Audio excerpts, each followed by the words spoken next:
You might remember us, the ones in the red shirts.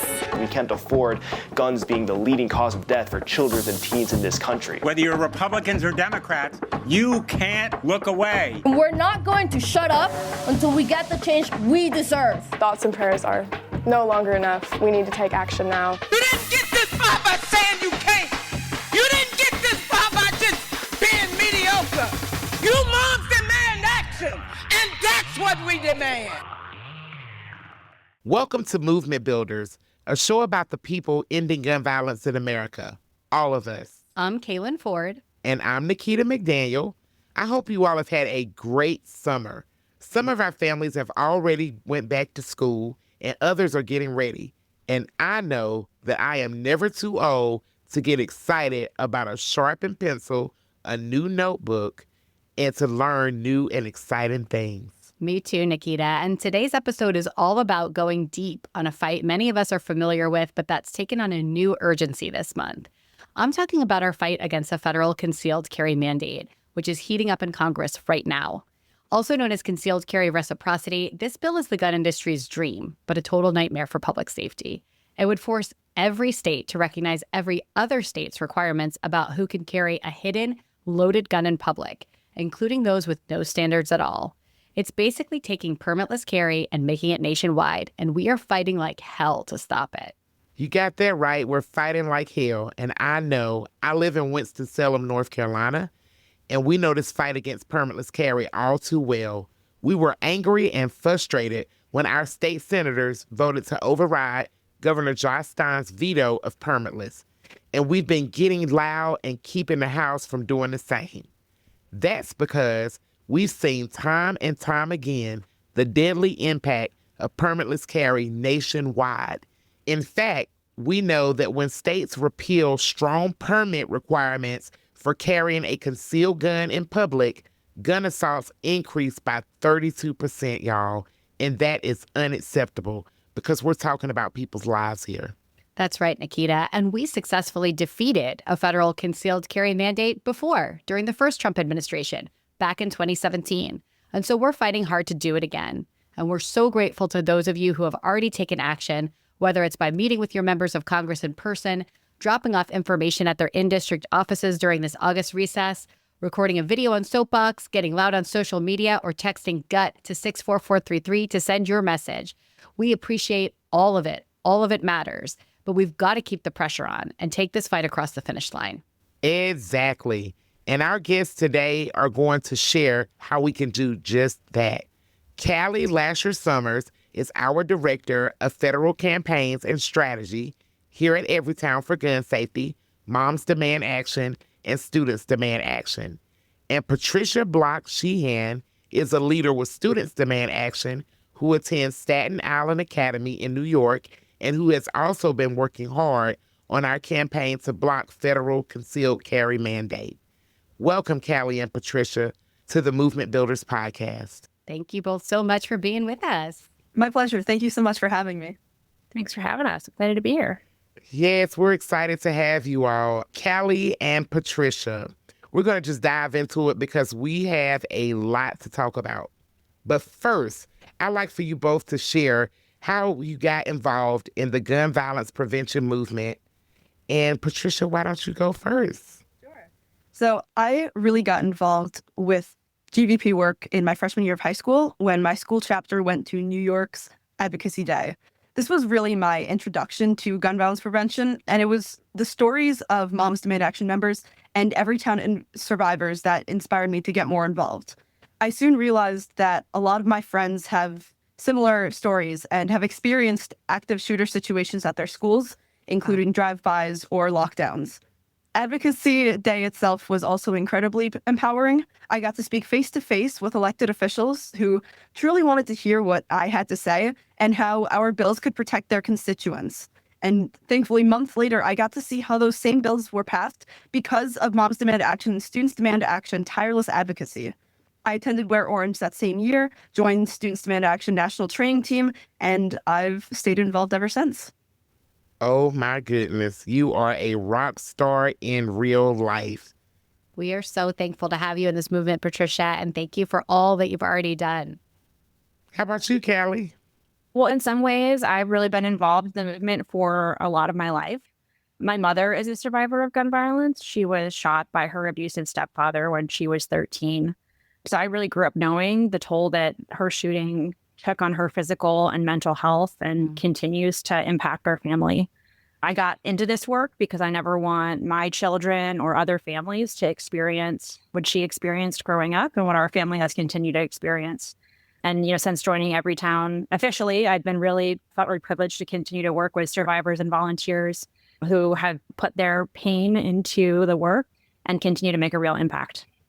Thank you so much for being in this movement with us, and thank you for sharing about your mom. Tell us a little bit about what it's like to grow up with a survivor of gun violence as a parent, because I know that is an experience that a lot of folks in our movement have, and I know that it fuels the amazing work that you're doing on our federal team, and we're so grateful to have you with us here.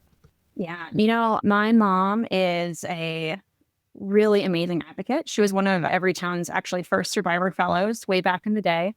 But, growing up, she continues to experience the physical impacts of her shooting. She continues to be in continuous pain, have long-term health issues. And obviously, being shot by her stepfather when you're 13 leaves long-term mental health impacts. And she's struggled with that throughout most of my life. And, that happened in the 50s. So a time where you think that we could have moved past that, or we could have found a way to prevent this so other children don't have to have that. And she got re-involved in the movement after Sandy Hook because she saw kids who were the same age that she had been or close to when she'd been shot, it happening all over again. And I think something about that is just really incredibly powerful, that rather than allowing herself to be re-traumatized by that and, sort of retreating to her corner, she wanted to make sure that other kids didn't experience the life of challenges that she'd had because of what happened to her when she was a child.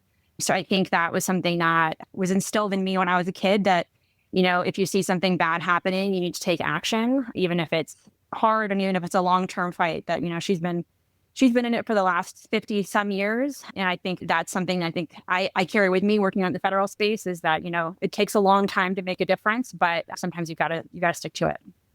That is so powerful. Thank you, Kelly. Thank you for sharing with us. And you've been in this fight a long time yourself, alongside your mom. So you've seen a lot happen in Congress. Catch us up on the state of play right now when it comes to a federal concealed carry mandate in this Congress that we're in. How did we get to this point? Where are we at right now? And what are we working on? Yeah. So right now, the concealed carry mandate, or CCM as we call it for shorthand, is one of the gun lobby's really their top priorities. They want to see this on the president's desk. Earlier this year, Republicans on the House Judiciary Committee, the committee that oversees a lot of our work, passed this bill out of committee, and they're really hoping to see it advance to the floor. But because of the pressure that we have put on representatives, we have been successful in blocking it so far. But Congress is on recess right now, which means they're back home. They are really close to their constituents right now. And they could come back and vote on this as early as this fall when they're back in September. And that's why this time period that we're in right now is super critical. It's going to help us keep the pressure up back in district. So they're hearing from us when they're home. So when they come back from recess, they are going to continue to want to keep this off the floor. And we can hopefully make sure that does not get the vote that they want to see happen. Thank you for sharing that, Callie. Patricia, the next question is for you. You have definitely been in this fight and fighting hard against this bill all year. Would you mind sharing with us your advocacy and what it has looked like and how you've been talking about this to folks? Yeah, absolutely. So I come from New York District 11. Nicole Malliotakis is my representative. And I actually just had a lobby meeting with one of her DC staffers yesterday. And I think when I lobby about this bill, I frame it as I do any other GVP priority. It's common sense, especially in the wake of the shooting that happened in Midtown Manhattan a few weeks ago. There is absolutely no reason why we should be creating permit loopholes at this time. Especially in New York, we have fought tirelessly for legislation that we know protects our communities, and there's no reason we should apply gun laws from one state to ours and override things like sensitive location laws or large capacity magazine prohibitions. One thing I try to stress a lot is that this is a blatant violation of states' rights, something that conservatives love to advocate for. And this will also make the lives of our law enforcement officers much more dangerous than they already are. Growing up in Staten Island, I've sort of grown up in this political limbo because New York City is very liberal, but Staten Island is a conservative stronghold. And when I was speaking with this staffer, I was actually horrified to hear that people in my district have been calling our district offices and DC office in support of the concealed carry mandate. And thankfully, while it's not a majority, it was definitely a wake-up call that the gun lobby goes low and it definitely does not appeal to common sense. They appeal to profit. So I'll definitely be doing a lot more phone banking. We have a petition that we are getting signatures on as well. Next week, we'll be dropping those signatures off to our district office so that our representatives really have no excuse to support this bill or even let it go to a vote. That's powerful. Phone banking, one of my favorite things to do to get people active. It's the best, most effective thing if you can't get people in person. Thank you for so much for just dedicating that time and energy to phone banking. Patricia, that's amazing. And I want to highlight what you said there about living in a community that's sort of on the cusp of different political identities. And I think so many of us, we live in communities where there are folks who identify as Democrats, who identify as Republicans, who identify as independents, all living together. And I love what you said about talking about common sense and bringing it back to really what works in one community doesn't necessarily work in another. The laws about who can carry concealed loaded guns in Midtown Manhattan are different than the laws about who can carry concealed loaded guns in a ranching community that's much more rural. And so I really appreciate you highlighting that because I think it's so important for us to talk to folks from all different political backgrounds about this bill. Callie, the next question is for you. We know that Republicans tried to pass CCM, which was also called CCR sometimes, concealed carry reciprocity, back in 2017. We did successfully block it last time. Are there any lessons that we can take from that fight in 2017 into this one that we're in now? Yeah, absolutely. First off, we are living in a very different environment than the last time that Republicans tried to advance this bill. But there are definitely things that we can learn from the 2017 fight that apply now. And I think the biggest piece that really made an impact is constituent pressure. One of the things that we know changed votes was calls, messages, meetings, other forms of contacts into representatives so that they know their voters don't support this bill. We saw this play out in places like Montana, where then Senator John Tester was on the fence. And the folks in Montana called, met with his district offices, collected hundreds of postcards to drop off. And that really made a real impact on where he was, which meant that at that time in the Senate, we were able to block it from advancing to the floor. We need to make sure that representatives are hearing from their voters now more than ever. There's a lot of House Republicans that are really going to be concerned about listening to their voters.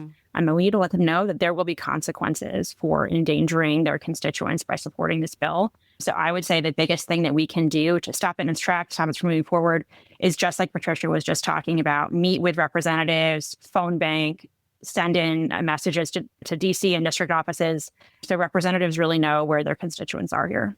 I think sometimes we feel overwhelmed and we think that these big federal bills, like what's one phone call, what's one email to a legislator going to make a difference? But Callie, to your point, that's what, really tipped the scales back in 2017. So for folks who are listening to this, what's one thing that either they can do or their loved one can do right now that would make a difference on this? One really easy thing people can do, pull out your phone and text GUT to 64433, and you'll be connected to send a message to your representative and senators, letting them know that you do not support CCM. There's many more things that you can do that are all in a toolkit that are great ways to engage at different levels, but that's a super quick, easy way to do it. And just let them know that we're thinking about them. Just a little note. I love that. Patricia, when you're out there in your community and talking to people, talking to folks, what's one thing that you share with them about why this matters so much right this moment? Yeah, I'm going to echo a lot of what Callie said. Definitely just asking people to make their voices heard. I think a lot of times, people are like, why does this matter? Or is this phone call going to matter? It does. Clearly it does. Because as I saw in my lobby meeting yesterday, there are people actively supporting this. So if they're making calls, we definitely have to as well, and twice as much.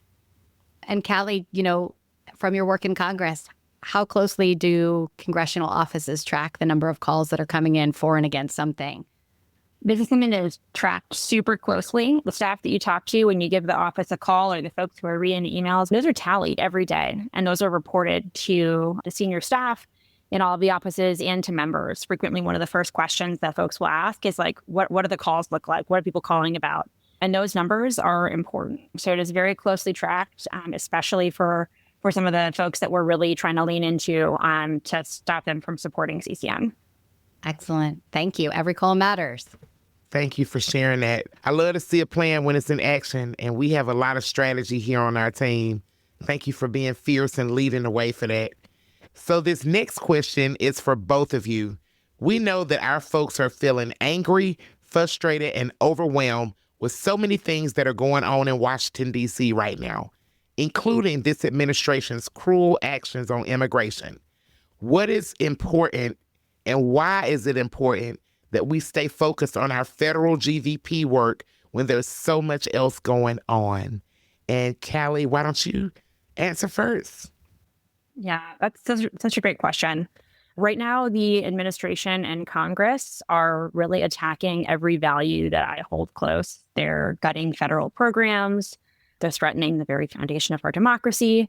I think it's really hard to focus on one issue with all of the chaos. But what I come back to every day when I sit at my desk is that gun violence is the number one cause of death for American children. And right now, the administration is doing absolutely nothing to stop this. And not only are they doing nothing to stop it, they're taking very dangerous measures that make the problem worse and endanger public safety and endanger families and endanger my kids. So I think it's more important now than ever that we really are focused on protecting federal gun laws and making sure that they can't roll back any further.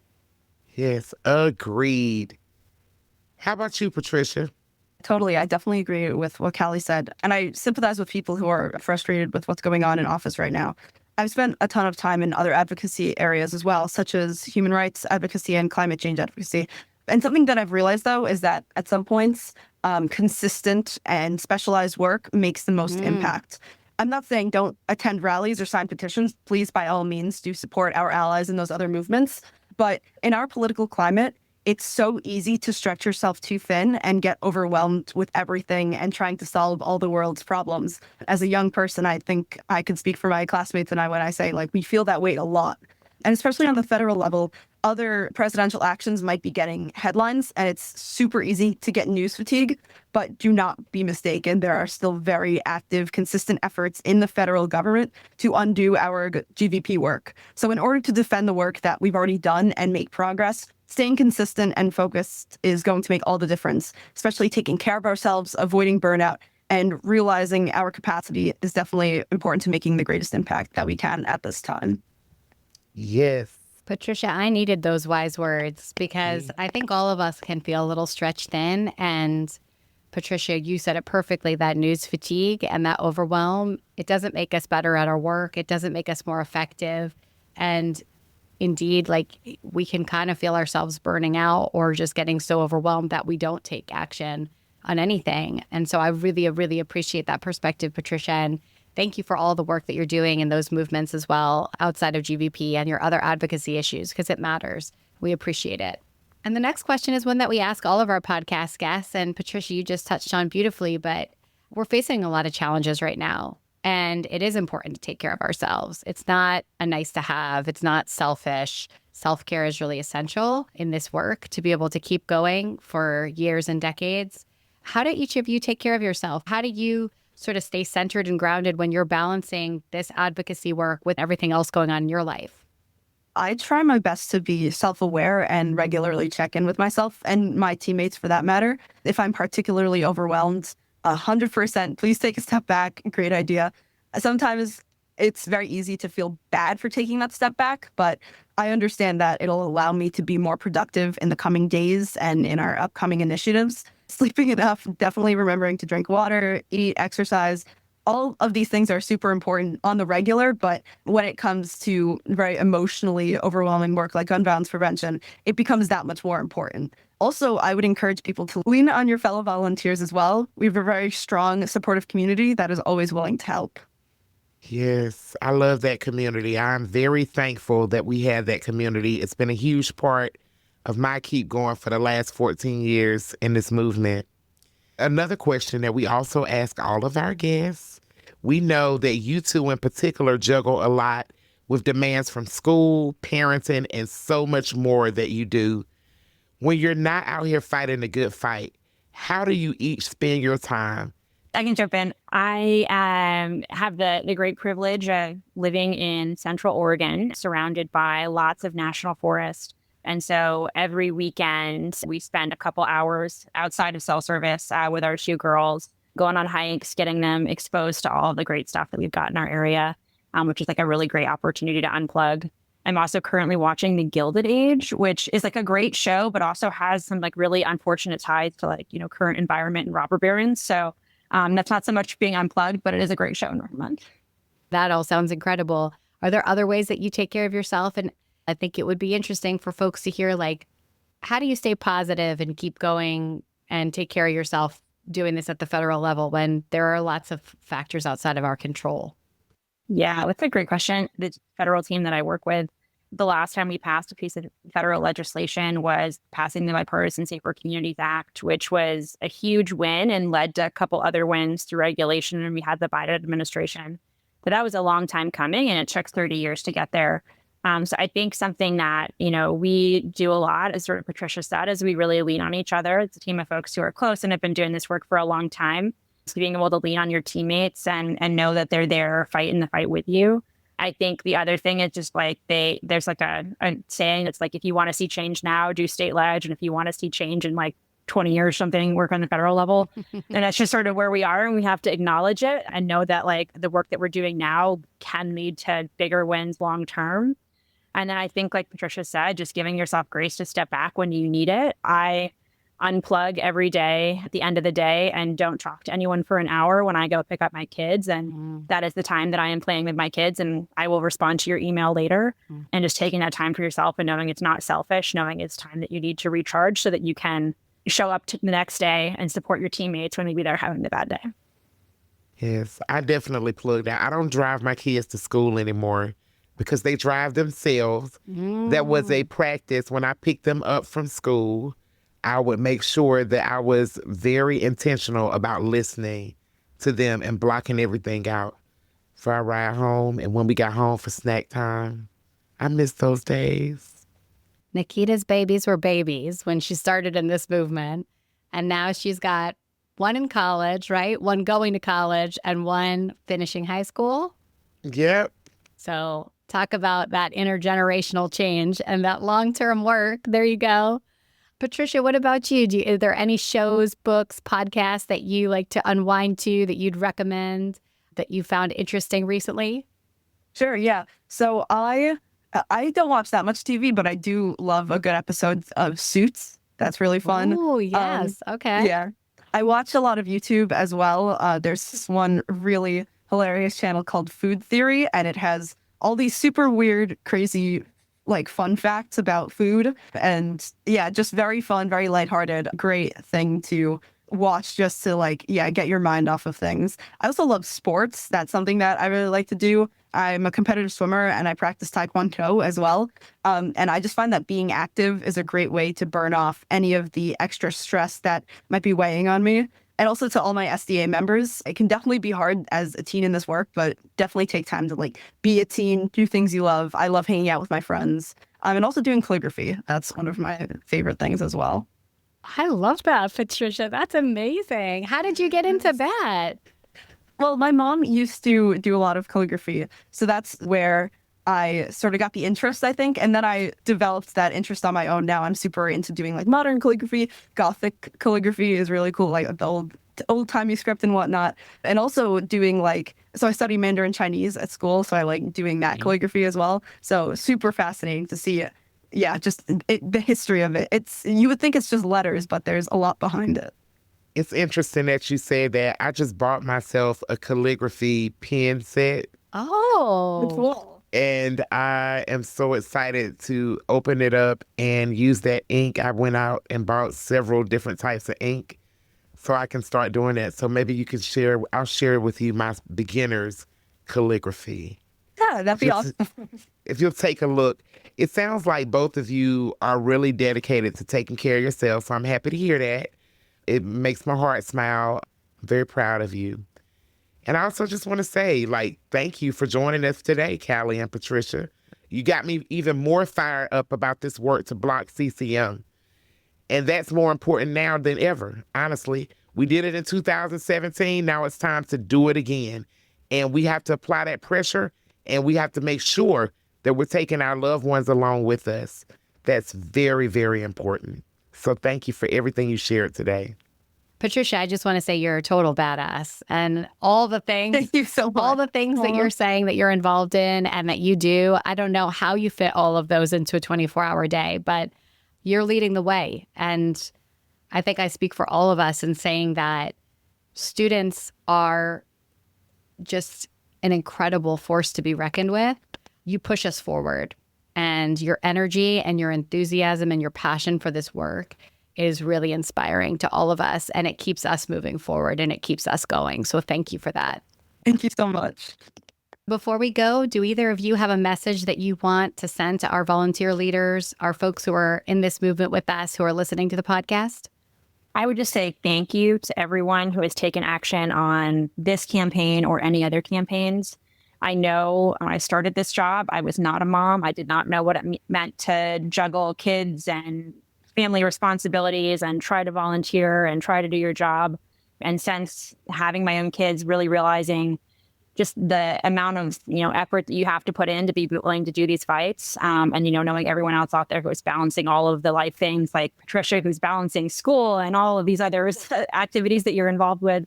So just thank you for making the time, for being dedicated advocates. I know it's frustrating. I know there's a lot going on, but you really are making a huge impact, a huge difference. And if we are able to stop this thing and we're able to win this campaign, it's going to be because of our volunteers and advocates and survivors around the country who have worked on this campaign and tried to stop it. Yes. Yeah, I 100% agree with that. I just want to say thank you as well to all the Moms Demand Action and Students Demand Action leaders I've worked with throughout the years. Ever since I've joined, I've really been welcomed into this close-knit community and have been supported every single step of the way, whether that be club meetings, lobby meetings, giving a speech, really anything. Some of these actions like lobbying or public speaking can be really intimidating, even 3 years into work, still sometimes intimidating. So your work is not only inspiring, it's empowering. And I appreciate all that you do to amplify the voices of Students Demand Action members. Gun violence is a very heavy subject, but I think it's our community that makes our advocacy so sustainable and so successful.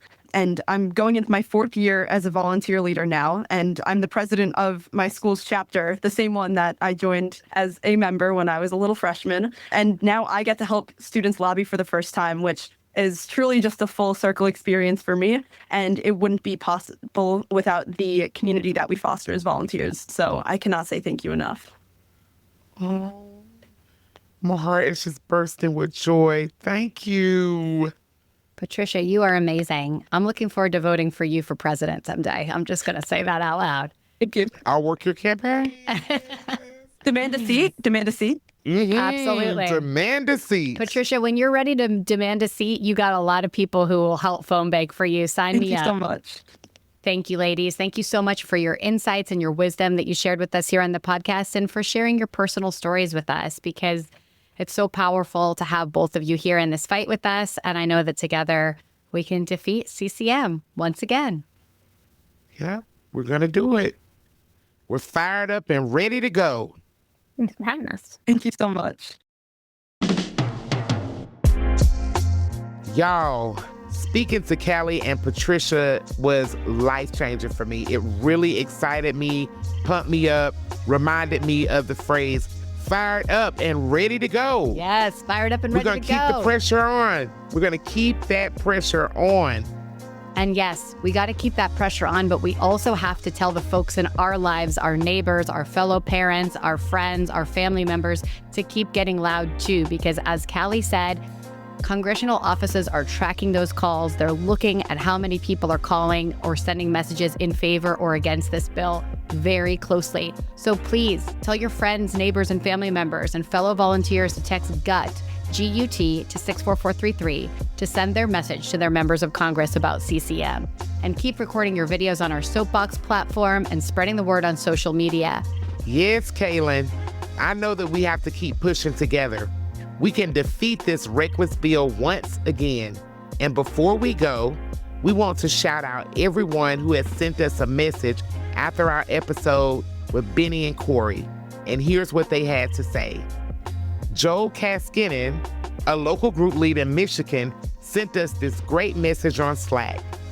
I've listened to almost every episode now, been binging it at work, and I'm inspired by all of the great guests, activists, leaders, and organizers you've had on the show. As I kickstart our first local group for Moms Demand Action in the Upper Peninsula of Michigan, this is fueling me with desire to keep showing up. Wow, thanks, Joel. Thanks for listening. And we have a shout out for you, Nikita. So thanks to LaTanya Boyd. Wow. Who told us via email, I want to thank Nikita for being real in the podcast. Her voice makes you feel welcome to listen to the podcast and stays interesting. So thank you for having it available. And thank you, LaTanya, for listening. And folks, keep it coming. We love hearing your thoughts, feedback, and stories. Episodes you want to see us do in the future. So keep reaching out to us at movementbuilders@everytown.org. Again, it's movementbuilders@everytown.org. And please keep sharing this podcast with your fellow volunteer leaders and team members and tell them to reach out to us too. Thanks for listening to Movement Builders, y'all. I'm Kaylin. And I'm Nikita. Thank you for all you do to save lives. It's working.